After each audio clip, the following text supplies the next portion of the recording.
Welcome to topic 2 in the summer assignment. This is mostly about the atom and atomic theory, and atomic structure, things like that. The first part of topic 2 is truly atomic theory. So let's go ahead and get started. As usual, if you have not already created your own learning targets in your learning target notebook, you should do that before you watch the rest of this video.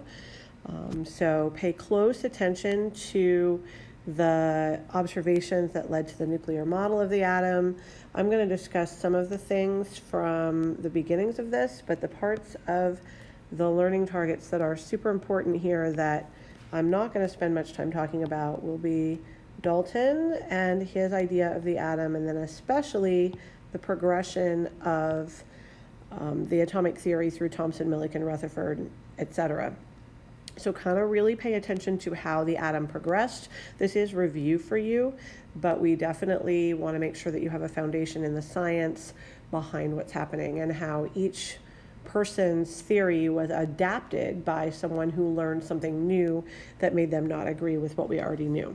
So if you haven't already done this, go back and make sure you do a really good job. You can pause the video here and then restart it when you're ready. So if you've made your own notes, we're ready to go. So let's go ahead and you can add to what you know as you watch the lecture. So the first thing that I want to touch on with you is pure substances versus mixtures. And often pure substances are simply called substances. So it's kind of weird because in our vernacular, we say a substance as anything that we're talking about.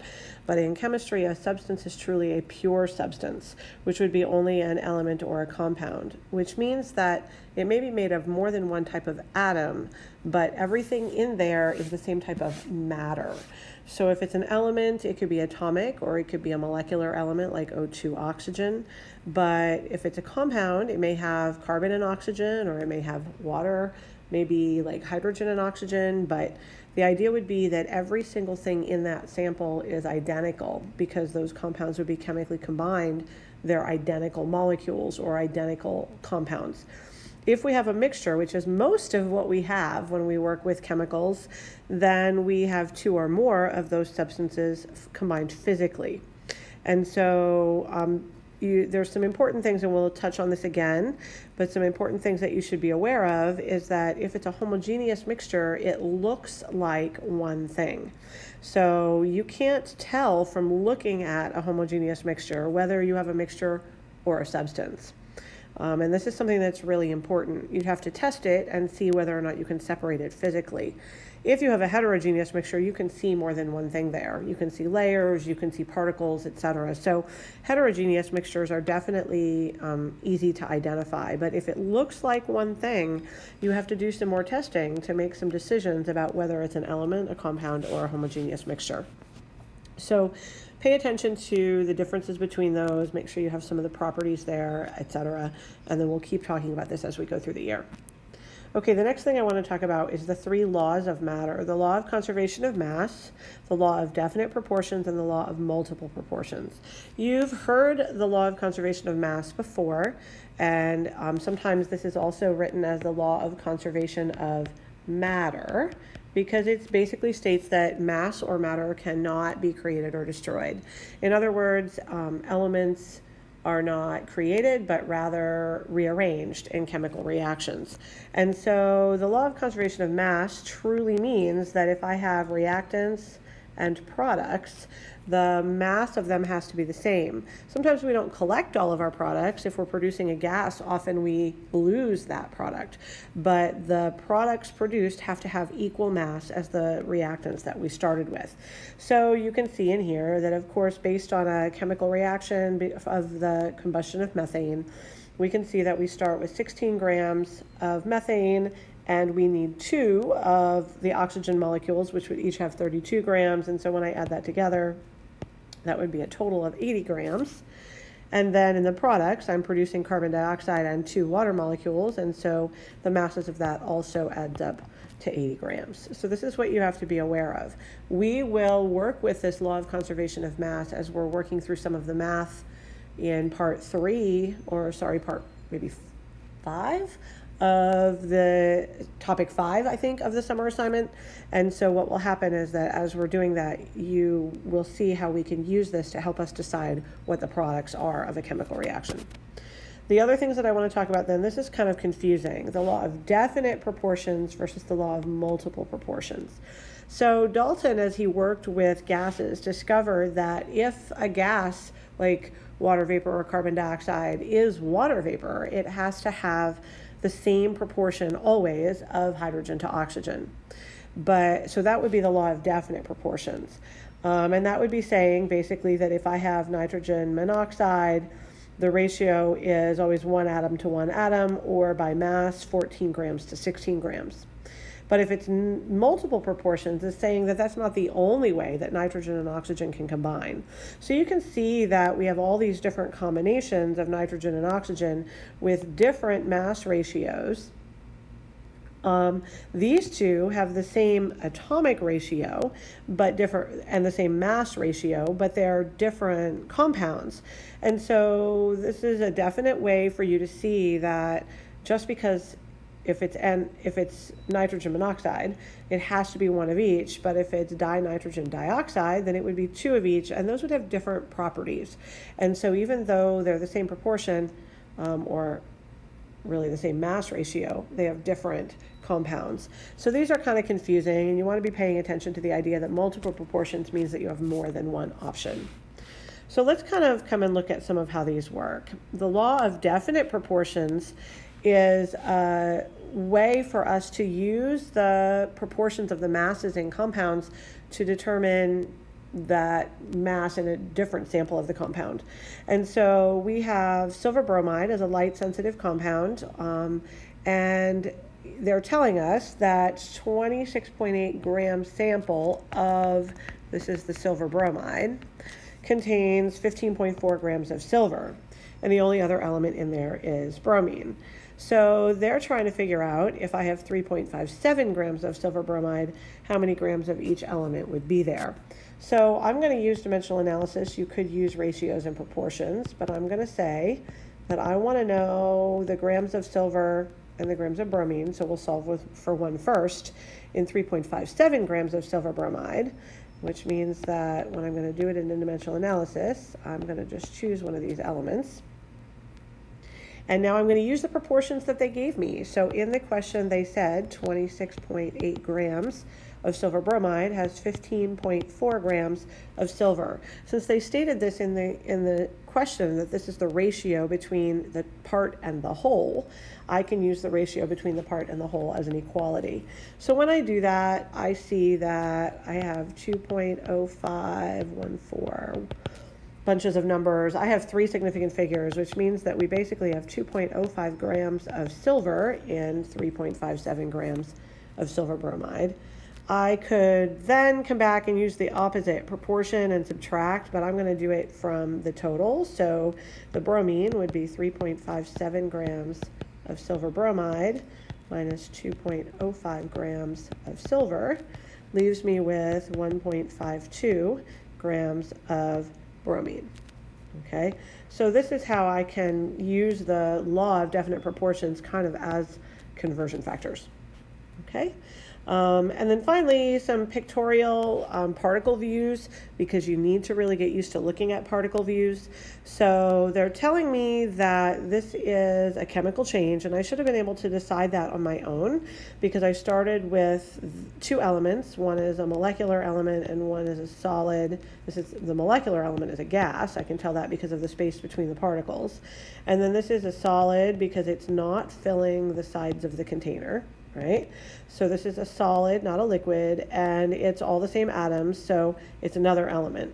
If you're used to the color coding, which they won't do on the AP exam, this is probably carbon and this is probably oxygen. So let's look and see what we form over here. We form some that are 1 of each, and we form some that are 1 carbon and 2 oxygen. And then we have some leftover carbon. Okay, so this would actually be a limiting reactant scenario where this carbon is excess. and that's not unusual if the solid is the excess.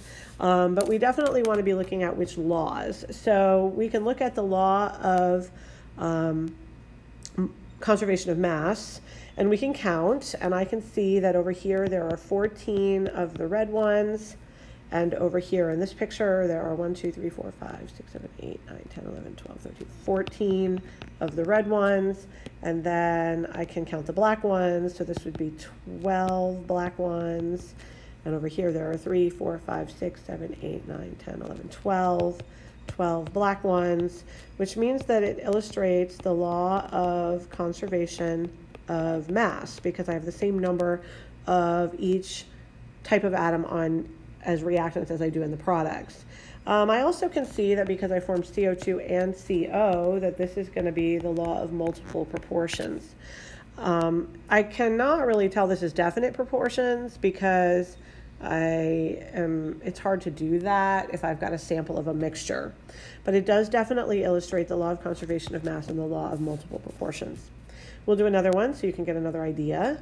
Which one of these best displays the fact that bromine, which is the orange ones, and fluorine, which are the yellow ones, exhibit the law of multiple proportions? So remember that this means that I need to have more than one compound, or more than one type of compound with different combinations of bromine and fluorine. So I can see in here that these are actually all elements. This is a mixture of the two elements. None of those are compounds. Some of these are the actual diatomic parts, and some of these are actually just singular atoms, but this is a mixture of the elements. This is not multiple proportions of a compound. This one is both compounds, and I have here BRF, and here I have BRF3, and BRF3, and BRF. And so this would be a good possibility. Let's go check the other one. I can see over here that this is BRF, and this is an element, and this is an element, and this is an element, and this is also BRF. So this is not a good option either because everything over there is BRF. So my choice then would be this one, which shows me that bromine and fluorine can create compounds with multiple proportions. The last thing that I want to talk about, you should have lots of other things in your notes here. You should have the ideas of which element names and symbols you should memorize. You should have the ideas of all of this progression of atomic theory. But I definitely want to come back now that you've looked at that progression of atomic theory and talk about how in our modern atomic view, Dalton's 4 parts are not quite all still considered true. Okay, so Dalton's 4 parts of his atomic theory were that all matter consists of atoms, which are the smallest particle and indivisible. Atoms of one element are not able to be converted to atoms of another. In other words, I can rearrange them only. And atoms of an element are identical to atoms, all other atoms of that same element. And then atoms of different elements combine in specific proportions to form compounds. Okay, so let's kind of talk through what's happening here. The only one of these that is still considered to be true and unrefuted as is that atoms of different elements combine in specific proportions to form compounds. They could be specific but multiple proportions. So this is still considered to be true. We do now know that atoms are not indivisible, that all matter consists of atoms, so this part is true, right? But the indivisible part is not true. And this was the work of Thomson, Rutherford, Chadwick, etc. Thomson discovered the electron, Rutherford discovered the nucleus, not really the proton, but the nucleus, and that it was separate from the electron cloud. Chadwick discovered the neutron. And so what we're looking at is that all of those subatomic particles, we know from radioactivity, we know that from the alpha particle rays that Rutherford used that we can divide the atom. We know from the cathode ray and the electrons that were discovered to be a part of that we can divide the atom. So we believe still that all matter consists of atoms, but not that atoms are indivisible. We also, until nuclear chemistry really were unable to convert atoms to another element. This would have been the roots of alchemy, was to try to change everything to gold.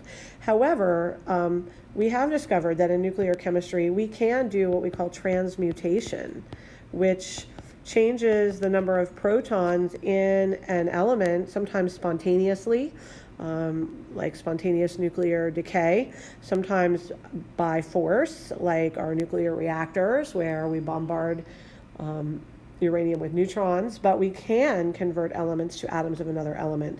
This would be only in nuclear chemistry. So when we're talking about chemical reactions, we are still talking about atoms being rearranged, not being changed into new atoms. So most of this course is not about nuclear chemistry. Most of this course is about just the rearrangement of atoms. So you want to make sure that you're careful to make that distinction. Finally, a part of our atomic structure, isotopes and those radioactive isotopes, or Chadwick's work of finding neutrons and finding that elements can have different numbers of neutrons, which would be isotopes, atoms of a same element with different numbers of neutrons, tells us that they are not identical to all other atoms of that element. They are very similar. They will have the same number of protons, but perhaps have different numbers of neutrons. And those with different numbers of neutrons may be radioactive and unstable, but otherwise, those isotopes all will have the same properties as each other, the same chemical properties. So remember, nuclear chemistry is not considered to be a chemical property. So most of this has been kind of adapted and changed a little bit. We still see parts of it as true, but you definitely want to kind of keep in mind how we've adapted what Dalton said. So that concludes this lecture. Make sure that you've added good notes, and I will see you again.